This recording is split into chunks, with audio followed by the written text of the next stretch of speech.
Okay, for today, mag-i-splice naman tayo ng 8 strands high splice. Kaya lang yung last splice ko ng 8 strand na patong yon, ito rounds. No? So, tools needed, kailangan natin ng PIDS, mallet, saka electrical tape. No? PIDS, yan yung pinang papasok. No? Yan pinang susunod natin. Tawag dyan, PIDS. So, importante pa rin dito yung say lay, S lay, no? So, it's always yung say papasok sa S, no? And yun namang S pasok sa say. So, on that video, no, makikita nyo, compare dun sa nauna kong splicing, isa-isa nating ipinapasok, no? Isa-isa nating pinapasok yung kanyang strands. So, dun sa Japanese style, sabay yun yung dalawa, no? So, bali, 4 pairs lang sila, no? Dalawang pares ng S, dalawang pares ng C. So, in this video, mapupunan nyo, no? Yung S, papasok sa C, yung C, papasok sa S, no? But, isa-isa lang. Yeah. So, isa-isa lang. Okay. Okay, so napasok na natin yung dalawa, no? Dalawang pare, so may natitira pa tayong apat, no? Isang C, saka isang S. Yan. So, pag pinapasok siya, no? For example, no, yung strand na yan, no? Yung S na sinusundot, no? So, pinasok mo yung C. Yung pinagpasukan niya na S na yan, tuloy-tuloy na yan paakyat, no? So, ibig sabihin, nilalagyan lang natin siya ng tagi-isang pasok. Then, mamaya, ang gagawin natin dyan, tuloy-tuloy na silang paakyat ang pasok, no? So, ngayon, ito, pang-anim na itong pinasok, no? Yan. So, pagkatapos nitong pang-anim, papasok naman natin yung huling dalawang strand, no? Ayan. Okay, so last strand na siya, no? So, yan, papasok na natin siya dun sa huling dalawa, no? So, kontrahan, no? So, madali niyong malaman, no? Kung yan ay yung pinapasok ko yung S kasi meron niyang different color, no? So, yan, tulad yan, yung huling pinasok na yan, yung S na yan, sa C ipapasok yan, no? So, may different color yung hawak-hawak kung na pinapasok. So, yung pinagpapasukan mo, Z. Yan. So, dalawa naman yan, no? So, kung yung nasa left, so, yun na ipapasok mo, no? Yung nasa left na yan, sa left din na strand. Yun namang nasa right na strand, yung right din na strand ang ipapasok mo. So, para hindi tayo nalilito, no? Yan. So, okay, nalagyan na natin sila ng initial na pasok. So, pag naipasok natin tong panghuli, ito yung pinaka-pangwalo, no? Counting tisa lang, tapos papasok na natin ng dire-diretso. So, for example, kung gusto mo tatlong pasok, uubusin mo na yan, no? Yung tatlong pasok na yan. So, since may initial na siya, kung tatlo, dalawa na lang ipapasok mo, no? Yan. So, counting tisa, no? Apak-apak lang. Yan, okay? So, hindi rin pwedeng hilahin ng masyado, no? Kasi sa likod, lalaki ang kawang yan. Kumbaga tama lang, no? Tamang hila lang. Yan, tulad yan, yung isa parang lumayo, so hihilahin natin yun. So, mamaya naman, didikit din yan, no? Pag nahila natin. Okay? Konting hila lang yan. Okay, so ngayon, pag nahila yan, start na tayong magpasok ng dalawa-dalawa. So, uunahin natin yung hinihilang huli na yan. Yan ang ating uunahin para hindi na siya lumayo. Yan ang ginagawa kong technique, no? So, kung alin yung posibleng lumayo, yan ang unahin ko. So, pero pwedeng kahit alin yan, unahin mo. Kasi paakyat lang naman sila lahat yan, no? So, kaya lang, dyan natin siya umpisahan. Okay, yan. So, uubusin na yan, no? Uubusin. Yan, tulad niya, no? Yung mga medyo pampadikit na dalawang strand, yan ang ating uunahin ipasok, no? Para hindi na siya lalayo. Okay? So, nakita nyo yung dalawang susundutin, no? One by one, no? Yung left, para dun sa left. Yung nasa kanan, para sa kanan. No? Again, baka nagtatanong kayo, ano yung pinagpapasukan? So, kung hawak mo yung S, doon mo siya ipapasok sa C yan. Tuloy-tuloy na yan pataas. Hindi ka na malilito ng pagpasok niyan dahil dalawa lang naman yan, no? Yan. Dalawa lang naman yung pinagpapasukan natin. So, hindi tayo malilito dapat dyan. Okay? Yan. Tuloy lang pasok. Okay? Uubusin na natin yan. Tatapusin na natin yung pasok niyan. So, ang resulta niyan, magiging bilog. Yan. Unlike dun sa unang ginawa natin, magkapatong yon, magkapatong. And kayo nang humusga, no, kung alin ang matibay, no? Yan. So, but pag akong papipiliin mo, pag sa tibay, mas matibay itong round. So, kasi isa-isa natin siyang pinapasok. So, pagka hinila mo yan, iipit kasi yan yung bawat strand, no? Yan. Okay? So, hindi muna natin siya masyadong titisahin, no? Para hindi tumitigas yung strand na pagpapasukat, no? Yan. Okay? So, tinapos na, no, yung unang dalawa na magkapares, no? Then, depende, no, kung gusto mo dun sa kabila, kung gusto mo naman yung sunod na strand, no, then mamaya ipapakita rin natin kung paano pinapalo, no? Paano siya pinapalo, no? So, pinapakita ko lang dito kung paano siya pinapasok, no?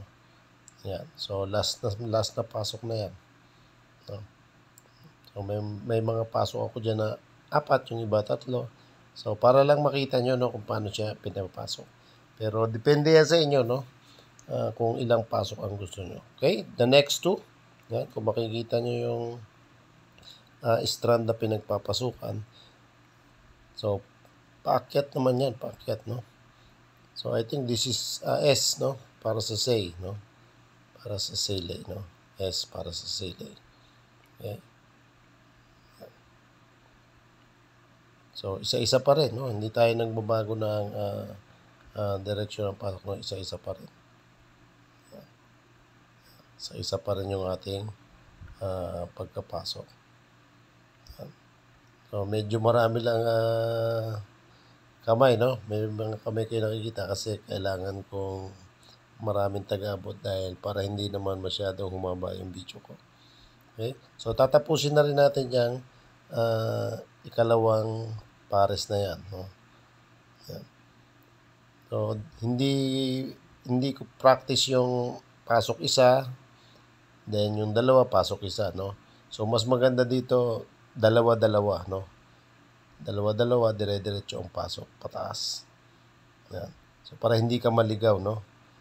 So, yan naman kung anong umpisan mo. Nag-umpisa ka dun sa say, paakyat. Dire-diretso yan. Puro say yan. Yan. Okay? So, second group na yan, no? Second pairs, yung ating pinapasok na yan. Again, importante pa rin dito yung S-lay, Z-lay. So, hindi ko na dito pinakita, no, kung paano malalaman kung Z-lay saka S-lay yung strand na ipinapasok, no. So, dun sa una kong video, kompleto yung explanation ko doon, no, on how to know kung siya ay S at kung siya ay Z. So, ganun din sa pinagpapasukan, no? Tinuro ko yung may ibang color. For example, ito'y gray, mayroong blue. So, yun yung S-lay. So, kabilaan yun, may marka siya, no? So, minsan ang mga lubid naman, may mga puti, may itim, no? May itim na different color. So, ibig sabihin, pagka may ibang color, yun yung indication na siya yung S-lay. Mostly, sa mga nahawakan kong lubid. So, although wala naman yan sa ating manual na pag may kulay ay S-lay, pero karamihan na encounter ko, wala pa akong nahawakan lubid na may different color na Z. So, palaging S yan.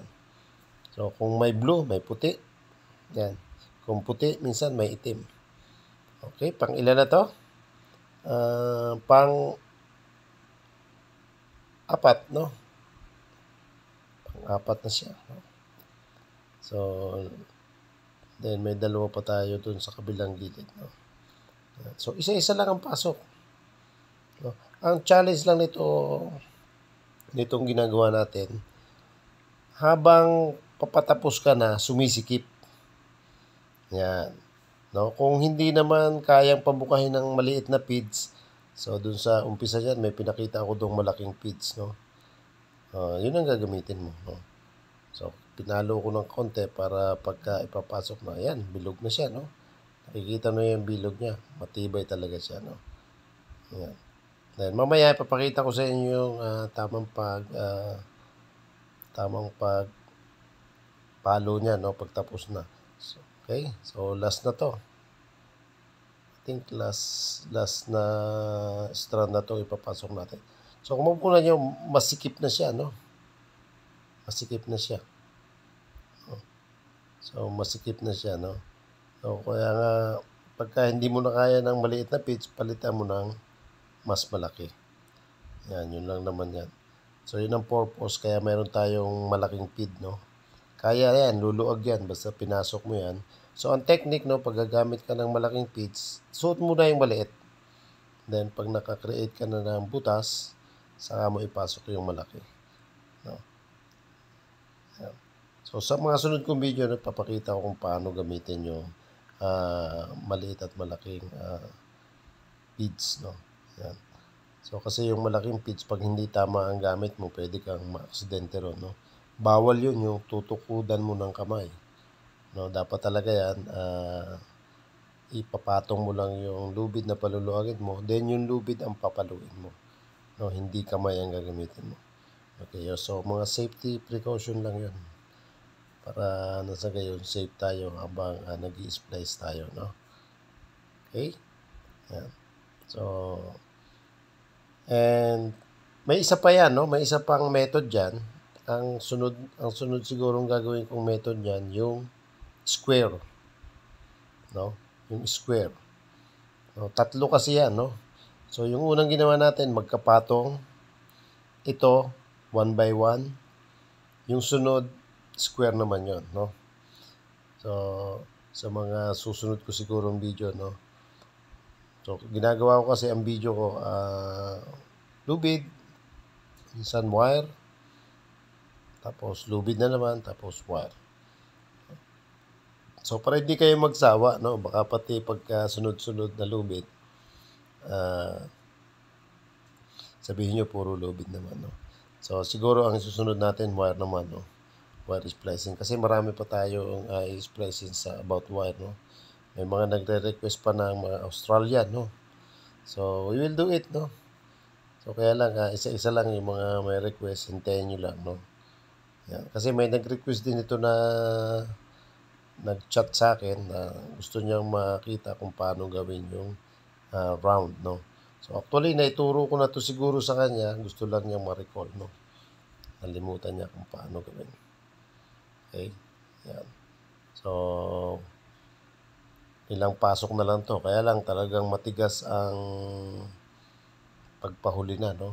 Medyo matigas siya. Kaya medyo nahihirapan.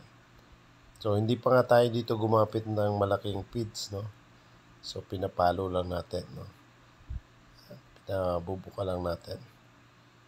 But, ang pinakamabilis niyan, gagamitan mo ng malaking feeds.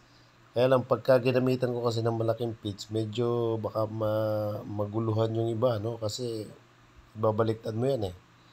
Yan. Maganda to. Hindi nababago ang posisyon. At least, nasusundan nyo kung paano ko ipinapasok na isa-isa, no? Paakyat. Paakyat lang yan, mga kabaro, no? Yan. So, ganyan ang style ng pagpasok niyan. Yun. Last na sigurong pasok to. Yan, ito yung last na pasok. Then, papakita ko sa inyo, syempre medyo magulo yan. Parang wire din, no? Habang i-splice mo, parang na-discards ka, parang pangit tingnan. Pero syempre, gumaganda yan, nakakaroon yan ng itsura pag pinapalo mo na. No? Ayan yun yung isa sa mga tekniko sa mga splicing, no? Hindi agad ako nagpapalo kasi nga tumitigas. Yan. So, kanina na tinry kong paluin yan, medyo tumigas. Kaya maganda pa rin yung ipasok mo muna lahat. May paraan naman yan para atisahin. Okay? So, last palo na yan. And last pasok na yan. Then, papakita ko sa inyo ang pag pinalo ko na. Yan na. Yan. So, mabilisan lang yan, mga kabaro, no? Yan. So, yan yung round ng labas. So, pag sa tibay, siguro makikita nyo ang tibay, ano? Matibay talaga yan. So, mas maganda niya, no? Pag nakapaggawa na kayo ng eye para humigpit, no? Pagkatapos yung splicing, mas maganda ilagay nyo sa bits, then tisahin nyo na ilagay nyo sa tambor, no? Yan. Para sa ganun, mas lalong tumisa, tapos dun nyo papaluit.